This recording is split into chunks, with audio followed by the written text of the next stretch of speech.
Hey everyone, it's Jeff with Entrepreneur Essentials again. We're here with my friend Rayan, and she is going to tell us a little bit about her entrepreneurial journey today, just like everybody else. And she's got a really cool story and a very neat business that she has that is really different from anybody else that I've ever seen that does what she does. Remember that below me is our subscription button. Make sure that you subscribe to the channel and you'll get updates. We'll have an interactive session with this coming out of this one today, so I want you to make sure you're subscribed or make sure that you respond on Facebook with this. So Rayan, tell us a little bit about who you are, what you do. Okay. Well, I'm Rayan Horak, and my company is Pivot Communications Group. I started this company just kind of honestly not really knowing what I was doing, but grew into this promotional marketing consulting business. You know, a lot of people have questions as far as what that is or have a certain conception of what that might be. And it's interesting to see, you know, as I discuss with people and go through this process that I've developed, you know, how different it is than what they're actually thinking it is. Mm-hmm. So that's fun. Mm-hmm. So what made you choose that? Well, you didn't come from that area. I didn't. I actually worked for Jason's Deli for 14 years, and that was my first job out of high school. I worked really hard and kind of grew this career out of working under some really great leadership and gained a lot of skills in the sales and marketing and branding avenue.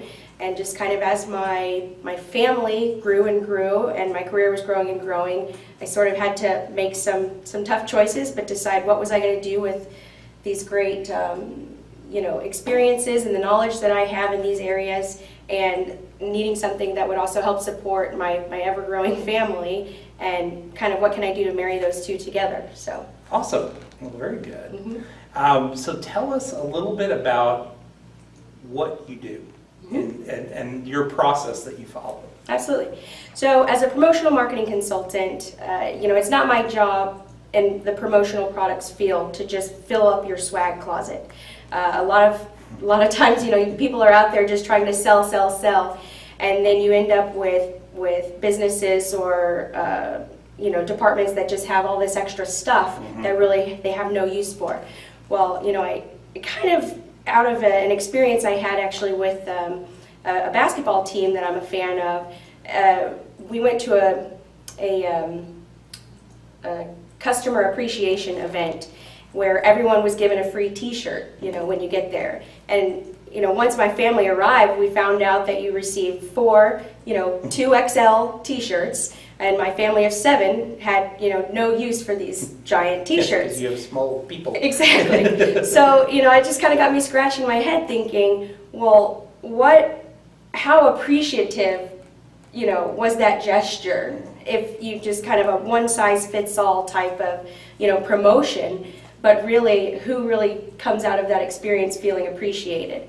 So what I sort of do as a promotional marketing consultant is I utilize promotional techniques and promotional items to create promotions that are actually going to drive results for your business. Nice. And so again, I'm not just here to fill up, you know, a swag closet. I really want to sit down with businesses and understand what it is that generates revenue for them, and what can we do to either feed that monster or, you know, create a program that's going to help incentivize, whether it's referrals or their current client base, to sort of become raving fans of their brand, and to again just keep that revenue stream coming in. Awesome. So. Well, very cool. So can you describe, you know, typical interaction with a client? How's that going to work?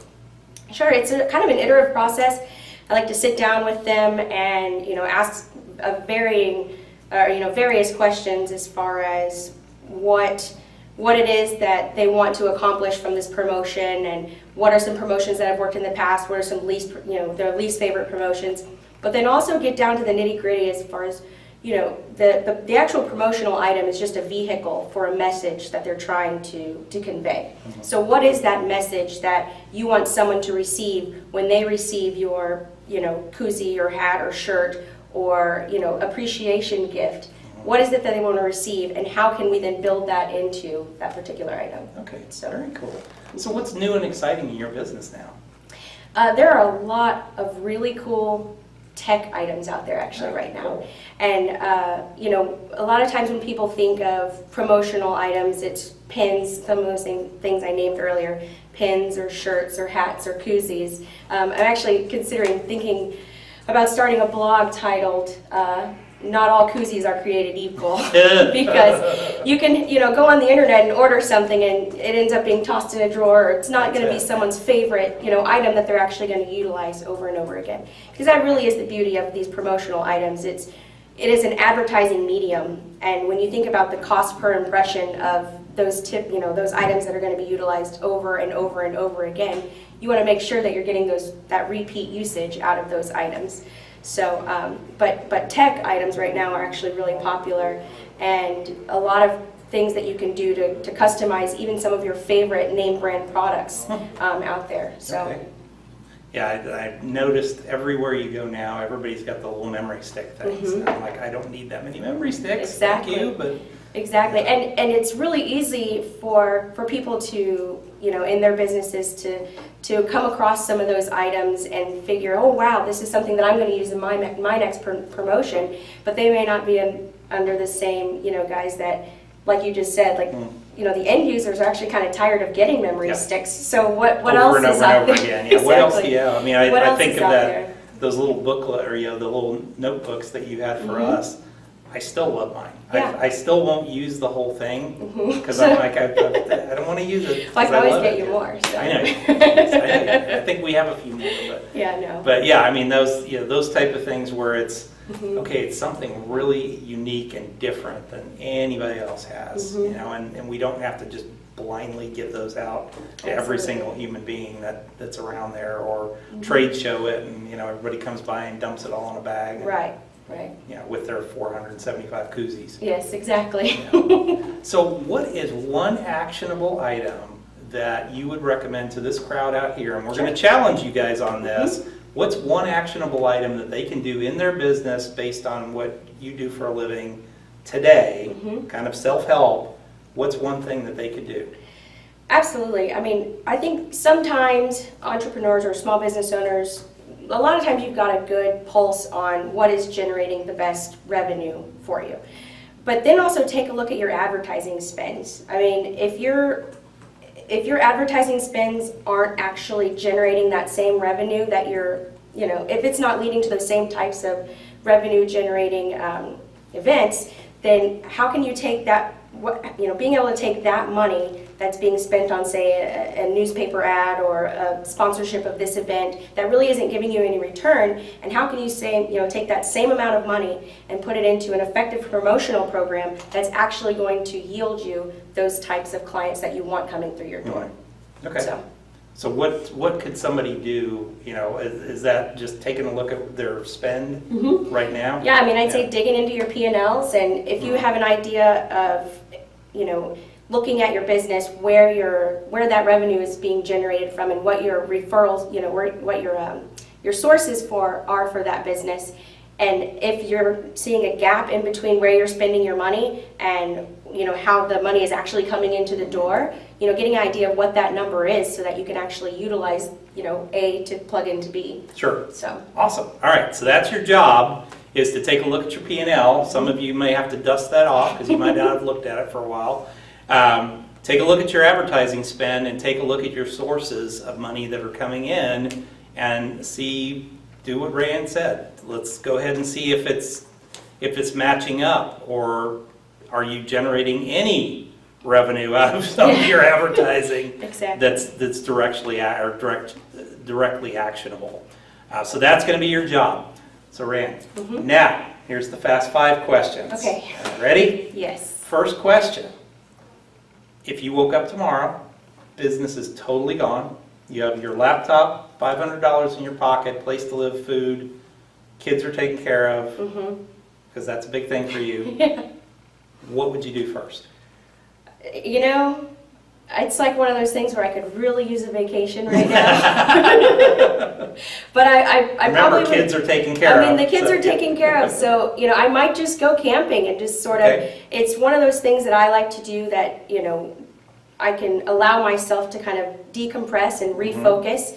And if, you know, the business is gone, then obviously I'm going to need to figure out what's going to happen next. And the best way I think to do that is to get back to, you know, get yourself right first, and then you'll be able to think more clearly through, you know, what is your next step. Cool answer. I like that one. Thanks. What was your biggest business mistake that you've made as an entrepreneur? Well, let's see. So, to, you know, a little bit of background, I've got a bunch of kids at home, and I did not plan well for the summer.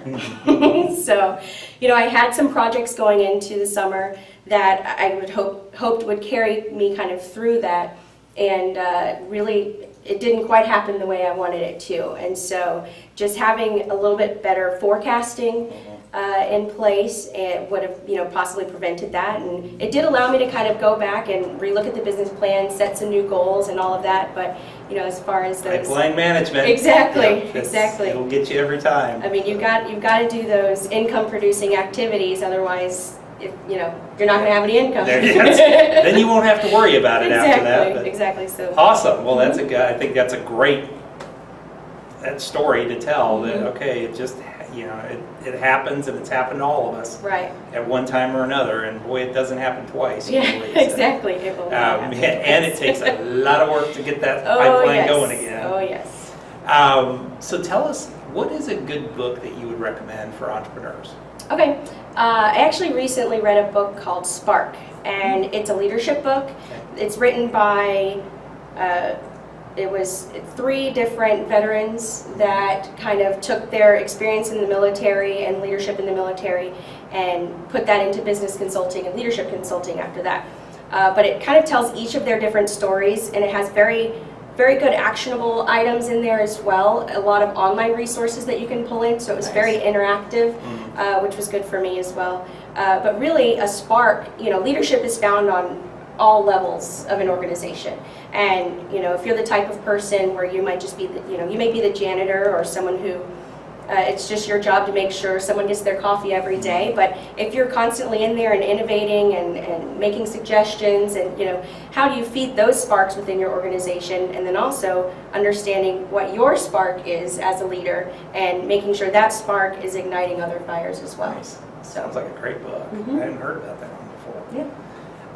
What is a good tool? You know, maybe like an Evernote or, you know, whatever. Google Sheets or whatever. What do you recommend for an entrepreneur? What's something you use every day?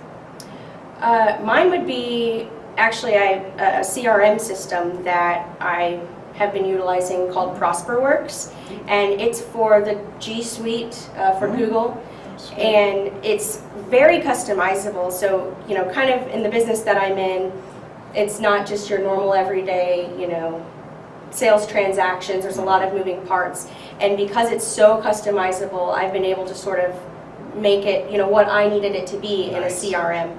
And then also, it just, there's so many things that you can do to set it up to where you can automate certain actions and automate certain reminders when, you know, clients are in your sale in the particular area in the sales cycle and whatnot. So that's been very helpful for me. Awesome. I haven't even heard of that one. Is it a freeware or a subscription service? I think there was a 30-day trial that I first went into, but then it is a subscription service, and I mean, it's been worth every penny that I put into it. Oh, that's yeah, especially if it's that customizable. That's awesome. Absolutely. So how do these folks get a hold of you? Well, you can get a hold of me by either visiting the website at pivotcommunicationsgroup.com. My contact information is on there. Email is typically the quickest way to get in touch with me.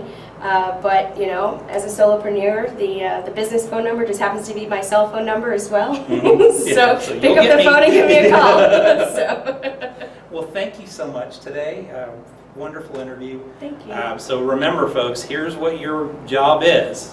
You're going to take this action today, and it's all about taking action when it comes to being an entrepreneur. It's not thinking about it, it's not planning it, it's taking action. So you're going to dust off the P&L, you're going to dig into the advertising, you're going to look at your sources of income that are coming in and see if that source of income is coming from advertising, or if it isn't, you need to spend a little bit of time looking at that and then report back to us either here on YouTube or on our Facebook page and let us know that you did that and you took action today. So thank you so much. Thank you. Guys, everything, every week we're back. We'll be back out here. We film on Friday and we're usually out by Tuesday. So be looking for this. Those of you that are subscribed, you're going to get automatically updated as soon as it's loaded in to YouTube. So see you next week. Thanks a lot. Bye. Thanks. Thanks, guys.